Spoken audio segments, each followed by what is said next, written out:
to the next one, which is Joanderson Brito versus Bill Algeo. And I'm gonna start off with Joanderson Brito. He's making You his. want me to take this one so you could take your next one? Oh, that's probably a good idea. I'll take the I'll take the next one for sure. You take this one. I say I want Rival and Voltaren.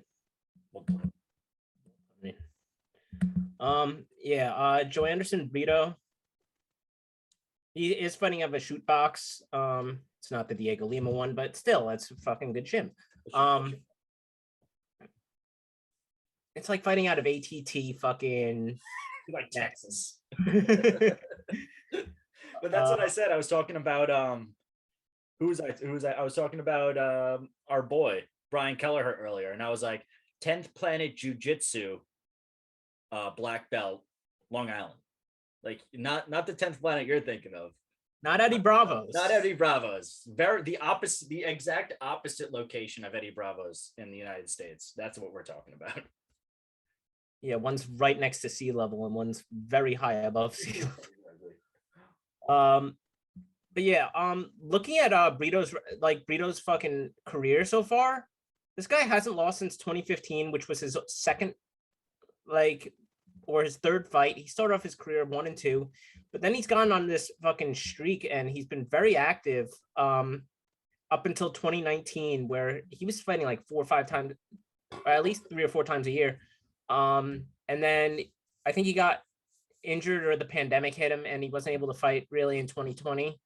He came back last year. This guy's ranked on Tapology, at least. He's ranked number 1 out of 854 pro featherweights in the United States and 3 out of 756 active featherweights in Brazil, professionals. No, not only that, dude, he's ranked number 1 in the entire Latin America. Yeah. Not even Brazil. Like what was he for in Brazil? That's pretty big.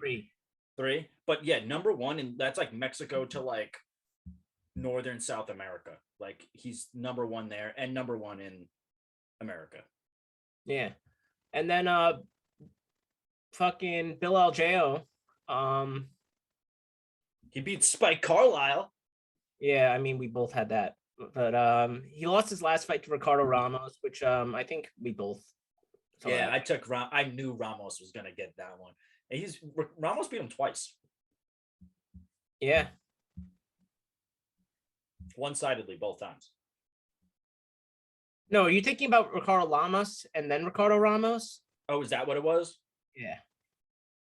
That's because he definitely lost both of those pretty one-sidedly. Yeah. But yeah, I think we've seen enough of Bill Algeo at this point to see what he fights like. And see who he kind of is. I'm interested to see this guy Joanderson Brito come into the UFC and see what he can do. Algeo has a pretty nice height advantage. It's whatever. Yeah, 6 feet compared to 5'8". But I like Brito's power and his he's a stocky, short, powerful dude. That's just how I'm looking at it. He kind of dominated that fight against Lopez. Lopez did threaten with some submissions, but at the same time, Brito was able to just take him down and just it was nothing too serious. So yeah, I see him kind of doing the same thing in this fight. He's also got some power on the feet, so I like Brito in this fight. I think he's able to take it. That's yeah, dude. You hit on like all the points I was trying to hit on. Number 1 fighter in multiple places according to Tapology, at least at 145 pounds. On 11-0-1 undefeated streak, hasn't lost a fight since 2016. Very well-rounded fighter. Really showed a complete game in that Contender Series fight.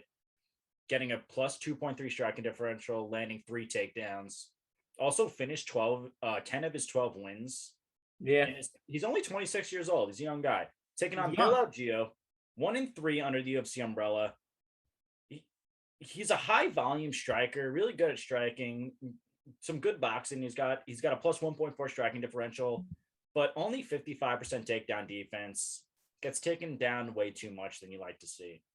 He's been taken down in his last 4 fights. He's been taken down 3 times, 5 times, 4 times, and 8 times. So yeah, it just shows you right there. You can't win a fight like that.